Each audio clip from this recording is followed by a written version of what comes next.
శనివారం నాడు తెల్లవారక ముందు తలంటు పోసుకుని నల్ల చీర నల్ల రవిక ధరించి శంకు చక్రములతో కూడిన 7 కొండల స్వామి తిరునామమునకు మట్టి ప్రమదలో 7 రంగులతో కూడిన వత్తిని వెలిగించి శశాస్త్రీయంగా స్వామిని పూజించి కమ్మని నువ్వుల చిమ్మిలి నైవేద్యం పెట్టి నీరాజనముతో వ్రతమును పూర్తి చెయ్యాలి. తిరిగి సాయంత్రం వరకు ఉపవాసం ఉండి స్నానము చేసి పసుపు చీర పసుపు రవిక ధరించి వ్రత విధానము సాగించి స్వామికి ఇష్టమైన చక్కెర లడ్డూలను నివేదనము చేసి నీరాజనమునిడి ఒక అతిథిని ఆహ్వానించి భోజనాదులతో సత్కరించి అతిథి భుజించి విడిచిన ఒక మెతుకును అమృతమస్తువని ఆరగించాలి.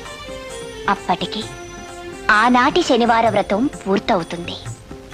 ఈ విధంగా 7 శనివారములు వ్రతమును చేసినచో ఉద్దేశించిన సత్ఫలమును పొందగలరు.